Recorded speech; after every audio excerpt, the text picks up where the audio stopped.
Tuesday, September 1st. It's September already. I'm Councilman Tony Brancatelli, Chairman of the Development Planning Sustainability Committee. I'd like to call this meeting to order. Madam Clerk, will you please call the roll?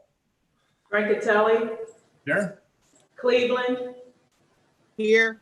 Griffin. Hairston. Here. Usher Jones. Here. Slight. Here. McCormick. Present. Mr. Chairman, you have a quorum. Thank you very much. The Development Planning Sustainability Committee hearing is being held during the COVID-19 emergency declaration in accordance with Ohio's open meeting laws as amended by sub HB 197. This meeting is being held using the Zoom platform and is being live streamed on YouTube and on Cleveland's Channel 20. And also can be seen on Cleveland City Council website and from Council's Facebook page. In accordance with Ohio open meeting regulations as amended by sub HB 197, notice of this committee hearing was publicly posted. This committee hearing will conduct as all committee hearings in accordance with council rules and Robert's Rules of Order. The chair will facilitate the meeting and call on persons to speak. If you wish to speak, please use the raise your hand option on Zoom and please limit your comments to the matters before today's committee. As is the usual practice, any action to be voted on during this committee will be done by voice vote called and recorded by the committee clerk. Thank you, Madam Clerk. We have two pieces of legislation and then here another piece that was approved previously. The first ordinance we have is ordinance number 652, 2020 by council members McCormick, Brancatelli, and Kelly by department request, authorizing the mayor and commissioner of purchases and supplies to acquire and reconvey properties presently owned by 75 Public Square, Ohio, LLC, or its designee located at 75 Public Square for the purpose of entering into the chain of title prior to adoption of tax increment financing legislation authorized under section 5709.41 of the revised code. Director?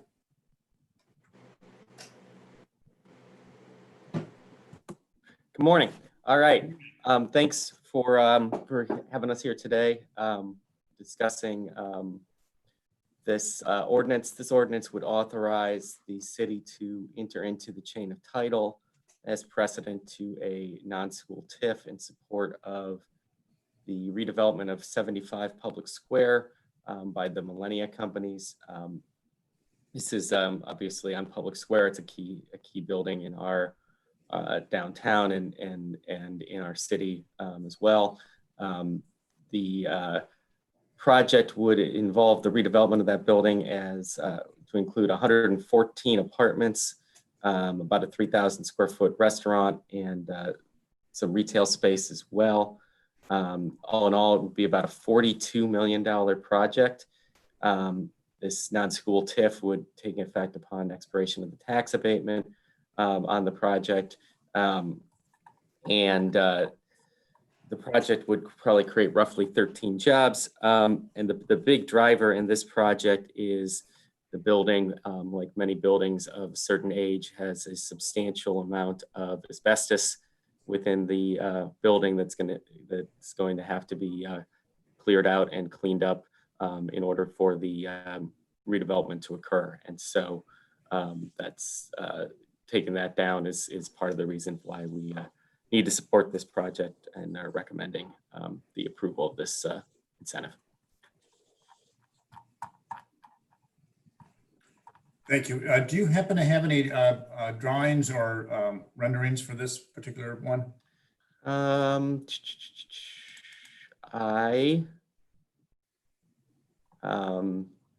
We have I guess I have a picture of the building, which I can. I think it will largely remain the same, but I can send that over. Has this been through design review or planning yet? I believe, I believe this ordinance went through planning as part of administrative review. I'm not sure if the formal design has been through planning, so I can check on that too. So, and this is Councilman McCormick's word. Councilman McCormick. Thank you, Mr. Chairman. Fully support this legislation. This is a pretty standard non-school TIF for the important redevelopment of this historic building. Mr. Chairman, as we have become aware, these historic buildings, especially with environmental issues, are really tough to rehab and very, very costly. So I think this legislation is appropriate to reinvest in this building, as well to make sure that this building thrives for the next 100 years, and really to become an integral part of the downtown neighborhood and the public square area. So fully support this. Look forward to this, seeing the rebirth really of one of Cleveland's beautiful buildings in the downtown neighborhood. Thank you. Councilman Bashir Jones? Thank you. Thank you, Chair. As we are looking at organizations and groups building new things and rehabbing new things, which I think this is a beautiful thing, I'm hoping that we can also make it a part of our practice to see what buildings are already owned by certain groups and what are they doing with those buildings. I think that's very important. And this group has some pretty good leadership. I really like them, but I really need to reach out to them, or if they can reach out to me, Director Ebersol, chairman to the director.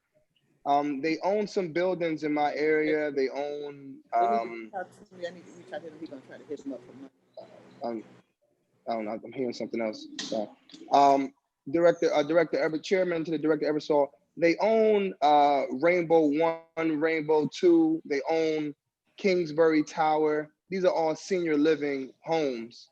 They own these places, and I've been getting a lot of complaints from the residents there and the upkeep. As we all know, one of the biggest issues that we're facing here in the city of Cleveland has to do with housing stability.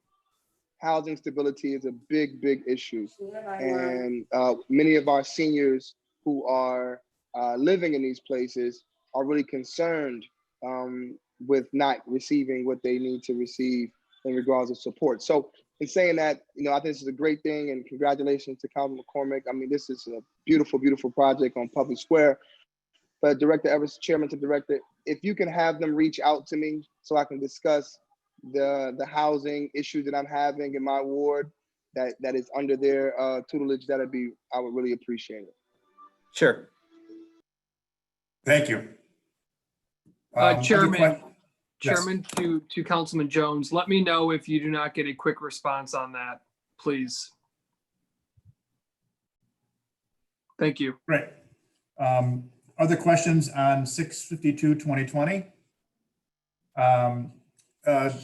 Director, if you can get some site plans and then also a sources and uses sheet. I don't think that came with the executive summary. Yeah, that's easy enough. Okay. That would be helpful. Thank you. No further questions. 6/52/2020 stands approved as read. Thank you very much. 6/53/2020 by Council Members McCormick, Brancatelli, and Kelly by department request, authorizing the mayor and the commissioner of purchases and supplies to acquire and reconvey properties presently owned by Stoneleigh Companies, LLC, or designee located at 2020 Lorraine Avenue for the purpose of entering into the chain of title prior to the adoption of tax increment financing legislation authorized under 570941. Director? Thank you.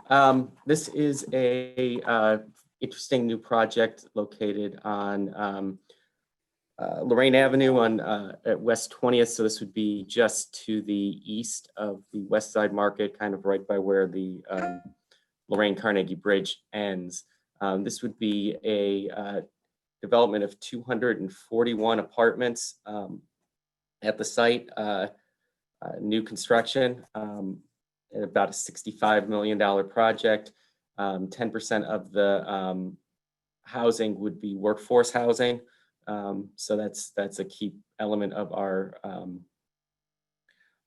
housing market that we're trying to fill. So that would fall in, roughly 100 to 120% of median income for the site.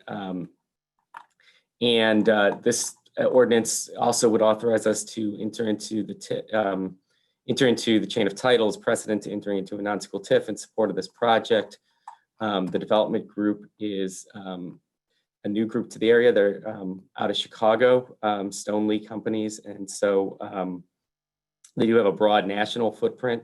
And so it's a good sign for our market that even with some of the economic challenges related to COVID, that we're attracting this outside investment into the market. And look forward to supporting them and making it successful.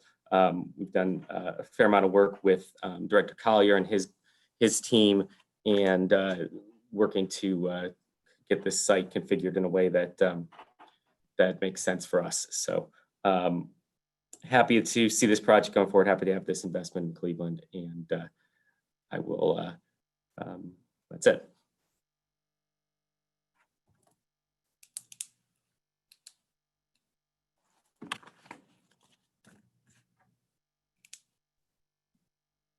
I think you're muted. All right. I don't want to be left out of that mute challenge. If you can provide the designs and elevations for this as well, and also the P&L on this one, or expenses revenue on this one as well. Yeah. Yeah. This is Councilmember McCormick's word. Councilmember McCormick.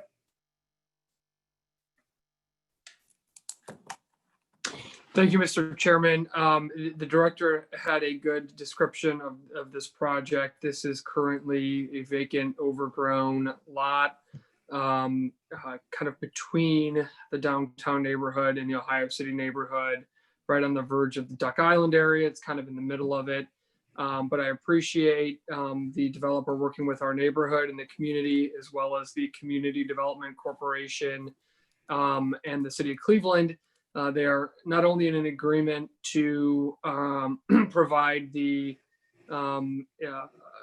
income restricted units, but they're also in conversation with the neighborhood about beautifying a nearby green space for all residents to enjoy. So this, to me, has been a good collaborative effort, Mr. Chairman. In addition to this, significant investment in the City of Cleveland, that they're working with the neighborhood to invest in public amenities that folks have wanted to see happen for a while. So fully support this legislation. And again, this has gone through our neighborhood. This has gone through a community development corporation, as well as the city process, or it's going through the city process. But again, I think it's important that they, hi Gail, important that they went through, not only the affordability process with the city, but also the investment in the public right away for the neighborhood, which quite frankly, I think, Mr. Chairman, is a good kind of model as we talk about these, structures moving forward, that they're investing in a public green space for all neighbors to enjoy. Thank you. So Councilman, the public green space, is that across the street by 58th, or is it? I'm sorry?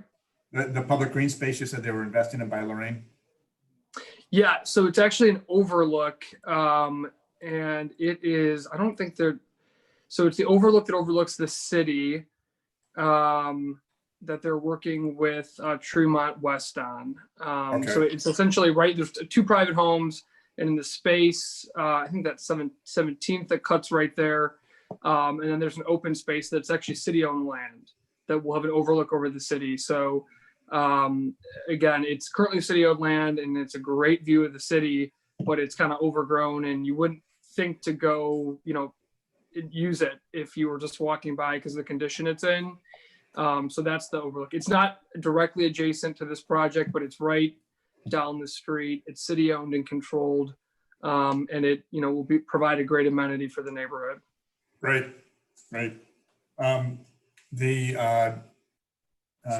Again, we'll ask for the more detail when that comes back to finance. Other questions on 653-2020? No further questions. No further questions. 653-2020 stands approved as read. Let's sign it. Thank you, Director. Thank you. The next piece we have is a returning piece, 25-2020. 25-2020 to amend sections 50803 and 50804 of the codified ordinance of Cleveland, Ohio, 1976, as amended by various ordinances relating to the application for permits and permit fee and duration for temporary sidewalk occupancy permits for vending devices in the central business district. This piece was previously heard and approved. It was introduced in January, but then held by the administration and then heard a few months ago. And then most recently now, the implementation of 2520 has been delayed. This is on June 17, 2020, Cleveland City Council passed ordinance 25-2020, amending the vendor permit application process. The amendment authorized the use of random selection process for the assignment of vendor locations. At the time the ordinance was introduced by council, the intent was to implement a lottery system to allow interested vendors the ability to witness the selection process. Since passage of the ordinance, the city of Cleveland has explored ways to conduct a lottery under the current COVID-19 restrictions while maintaining transparency. Many interested vendors are unable to participate in the virtual process, and there's no practical way to have vendors in attendance at an in-person lottery. Also, processing the new vendor applications under new sections is complicated by COVID-19 restrictions, including taking photos of identification badges and a random selection process for merchandise vendors. More times needed to establish a workable permitting process. One, that implementation of random selection process for assigning vendor locations will be postponed until the vendor permit beginning August 2021. The existing vendor permits that are due to expire in July 31st, 2020 will be extended for 1 year until July 31st, 2021. That no new permit applications under ordinance 50804 and 67561 will be accepted for August 1st, 2020 through July 31st, 2021 permit year. That the following permit fees for the August 1st, 2020 through July 31st, 2021 permit year be waived. And that was the end of the summary. So the idea was to bring this back and get an update on this and look at the timing of when we may see the new rules and regulations coming back to us. Who was going to speak on this from the administration? I see Commissioner Stevens is just jumping out of his chair for this. Councilman Brancatelli, members of, Yes. this is Director Sprons. I think you've read the letter that was, you just recently read the letter that was approved under the Civil Emergency Executive Policy Group that is essentially holding the ordinance that was passed on June 17, 2020 in abeyance, as outlined in that letter dated July 30th. With me today is Commissioner Stevens and Commissioner of License and Assessment and Assistant Commissioner LaRonda Tarleton with License Assessment. So we're here to answer any questions you may have. So you mentioned that this was being held in abeyance, and so you have no process right now set through what will be then the August of 2021 application period?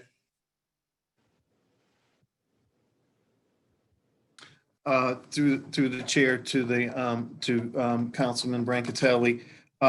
Yeah, so right now this ordinance is being held in abeyance under the civil emergency executive orders. When those orders are lifted and we get a direction as to how we open City Hall and are able to meet with these vendors and process their permits, then we'll be able to develop a plan on how to implement the ordinance as it's currently written. So many of us have received contact from many of the vendors regarding this new process, and it seems like now this complicates it. So there was concerns about implementation and what does this mean for some of the long-standing vendors who had locations already. So right now the order is everybody who had their location still has their same location. Nothing's changed through until the fall of next year. Councilmember McCormick, did you want to weigh in on this? Thank you, Mr. Chairman. Yeah, I just echo what you said. I think there's a lot of confusion in the community. I have also received quite a bit of feedback from vendors and other folks. I don't object to the idea of looking at how we, ensure that we're achieving diversity in our permits and our vendors. I think that's an important conversation to have, but I think that right now this has just kind of created a lot of confusion. To me, I wonder if it's best to just kind of start over on this and through a repeal process, Mr. Chair. I don't know if that's something that you'd entertain today to start over on this piece of legislation. Yeah, I think your point on a random selection process versus trying to have a balance or figure that out. I think we'll have time on this since this is heading towards fall of next year, that as we open back up or as we are looking at what the process may be, I think repealing is something that we can entertain and then replace it with legislation as we figure out a process. Councilman Jones, you have your hand up? Yes, Chair. Thank you, Chair. And I just really appreciate your leadership during this time, man. A lot of people are just very upset, man, with the city process. And we talked a little bit about it, I think last week. And I'm just, well, if I can ask a question, Chair, to the director, and I know that you're getting some information to us. When a business is doing permanent process, what would you say the average time? I know it depends on this and depends on that, but what is the average time for a business to get a permit done? Councilman, are you talking specifically about a vendor permit? Yes, sir. Okay. Well, I guess I was talking about kind of the bigger picture, but if we can start there, that's fine. Would that be Commissioner Stevens or Director Sprons? Commissioner Stevens? Sure, yeah, Commissioner Stevens is probably best to answer how much time it takes for the city to process a hot dog permit, vendor permit. That was what we're talking about today. Okay, and good morning, everyone. Good For morning. this one, my assistant commissioner, who is directly in charge of that, I will let her field this question. Assistant Commissioner Talton.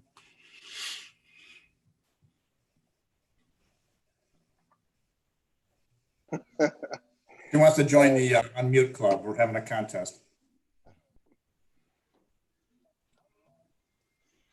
So, Chair, if I could just clarify something, I heard Director Sprons say, since we're talking about the hot dog permit. Now my question is, I'm really talking about businesses in general. I guess you can speak on the smallest point of hot dog permits, but what I would like to request, Chair, and I don't think it was in the questions, I would like to request the process when businesses are trying to get permits. I don't care if I'm talking about like capital projects. When they're looking to build something or do development, what's the average time that it takes to receive a permit back? So they don't have to answer this question, Chair, in regard to the hot dog permit, because I've had hot dog vendors reach out concerned with that process as well. I'm just really trying to get an overall understanding of the permitting process and the average time. So if they don't have that right now, then can I request that, Chair? Yeah, so I think we can break it down in different categories, because I've worked with both the commissioner, assistant commissioner for the licensing and assessment and the licensing that they issue for many of these vendors. I know they turn around quickly. Most of the delays generally are within the application process itself, whether it's insurance, certificates, or so on. But they turn those over pretty quickly. Now with the front desk closed, people are dropping them off, and so we can get an update of timelines for those. But generally now we've been seeing the electronic process working much better. And the challenge, as was mentioned, around these hot dog vendors and the cart vendors really is more around technology and those who don't have that direct access to that. Right. And then the bigger question is on the building permits. Director Donald had put into place also electronic permitting. So I think having both of those come to us and talk about that. And then the third one, which I hear you speaking on often now, is capital projects and the timing of that. So if we can break those down into those particular categories, Joe Tytron's on, we can start breaking some of that down into individual buckets, if that's okay with you, Councilman. Oh, that's great, Chair. And I want to make it crystal clear to everyone tuned in, every single director, that my new practice, Chair, I have had a practice of trying to reach out to directors, trying to have other type of dialogues, trying not to, speak about this openly. And there's a few directors who have been absolutely amazing, and it's others who have been absolutely missing, and that's prior to COVID. So now my practice will be, with all due respect, Chair, is that for the directors, I'm going to be mentioning and talking directly. Residents need to know why it's taking so long. Businesses need to know why it's taking so long. Because the first person that they point the finger at is the council person. So I want to be clear that it is not me that's holding things up. I'm about progress. I want to see progress. It's something else that's falling through the cracks. And I will not fail to mention directors by name. I will not fail to mention directors by name and where it's falling through the crack. And I just want to make that clear that that will be my practice going forward. Thank you, Chair. Thank you. So we'll look at the process, and I see the Assistant Commissioner, Commissioner Stevens tagged out and handed off. So we'll have her speak. Welcome. Good morning. So there was a lot of questions posed, and I just want to know which question do you want me to address first? If you, I think just very quickly, let's stay on topic with the vendor permits and very specifically these cart vendors. If you can just briefly talk about the process for application. The process for the carts located within the central business district Right. is different from the carts outside of the central business district. So for vendors that already have a permit, let's say they had a permit for July 31st of 19 that expired July 31st of 2020. They wouldn't have got the first opportunity to remain in that spot. That permit location is automatically renewed to them as long as they submit a renewal application prior to expiration. That was the old way. So for instance, the hot dog cart across the street from City Hall, that guy, as long as he submits his renewal application prior to July 31st, that spot would have remained his for the duration as long as he wanted to operate. Those applications are processed fairly quickly. I would say less than 5 business days, just because we already have their information. We have their picture in our Identiphoto system. So it's basically just reprinting a permit and reprinting an ID badge. Chairman, to the Commissioner. So you said prior. So this legislation is striving to change that process. Through the chair to the committee, yes, Councilman, that this legislation would have implemented a lottery system whereby all interested vendors that wanted to operate downtown, because the downtown spots are so limited because of the sidewalk size and other requirements that's needed to place a cart on the sidewalk. There's a lot of vendors that want to come downtown, they can't come downtown. So This legislation would have thrown out everybody who had longstanding locations, and they would have just gone into a lottery. Correct. So let's say all the current hot dog vendors, in addition to anyone that's on the wait list for a spot, with the new system, they all would have went into a lottery system and they would have been randomly assigned a location versus the current vendor just keeping the locations for life. Well, with all due respect, Chair, and also this is what this legislation is right here? Through the This chair is to what the we committee, passed. yes, sir, Councilman. Wow. And the central, just so I can have my knowledge, that's central district is Councilman McCormick's area, huh? It's split up, yes, into 3 councilmen, but basically Public Square and all the places where the hot dog carts are. It goes up to 18th Street, I believe. So Ward 7 is a part of that then? Correct. Chairman, who came up with that idea? We voted on it. Oh my God. Yeah, take my vote to no on that. I don't know if that's too late, but yeah, that's wow. So, I mean, 2 sides. I understand the side of, so this legislation is already passed, Chair, you're saying? Yes. Wow. So what are we talking about now? So we brought this back because of the administration, as Director Sprons pointed out, was held in enacting the legislation until 2021. Wow. Is it too late for me to put no on that? Well, we're having discussion about this. I know Kerry McCormick would like to get back on. Mr. Chairman, Yes. sorry, if I may, just quickly, if I could ask Councilman Jones for a point. Sure. Yes, please. Okay, thank you. Yeah, so this piece was sent over. This was an administrative referral to council. This was not a council-driven piece.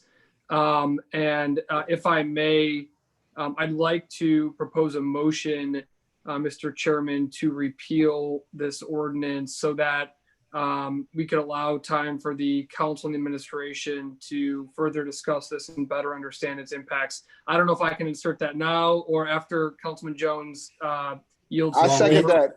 I second that. We have a motion to repeal and have further discussion to replace at some point when the rules are put together. And then we have a I second second. that, Chair. Yes, sir. Madam Clerk, can you call a roll on the repeal?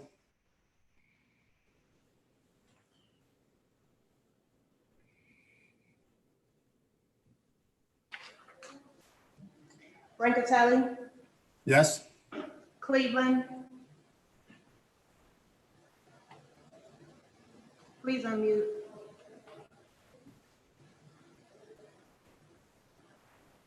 No.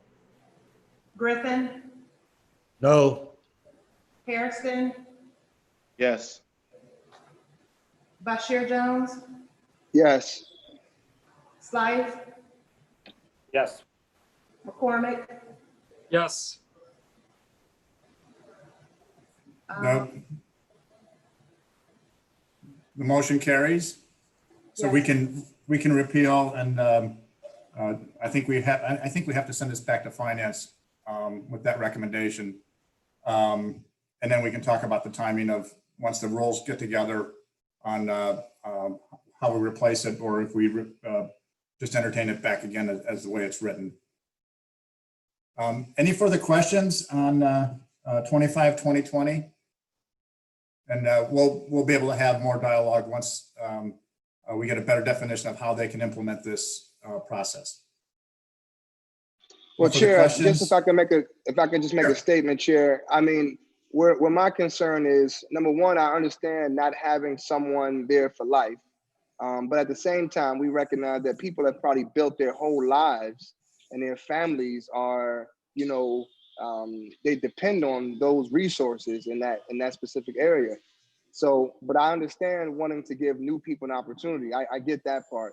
But then the other extreme is just throwing in a lottery and it just randomly picks. That's concerning as well. So I just will hope that the administration can come up with a more balanced approach to that, that we could really support. We don't want vendors who've been here their whole life just to lose everything that they've put. They expect that resources, especially during COVID right now, everything is just so fragile. So we don't want to just break people's backs there. But at the same time, we do want to give new people an opportunity to create new legacies for their families. So thank you, Chair. Thank you. And Director Sprons, if we can, or Commissioner Stevens, if you can get the map of the Central Business District to Joe Titron, just to clarify, because we had a little hiccup when we had the emergency order for shutting down downtown, and it was Central Business District, but the police interpretation of Central Business District went a little further beyond what the borders were. So if we can get a copy of, I know that we can also pull that off the Planning Commission, but we want to make sure we're all on the same page on what the Central Business District is. No further questions. We are adjourned till our next meeting. Thank you very much.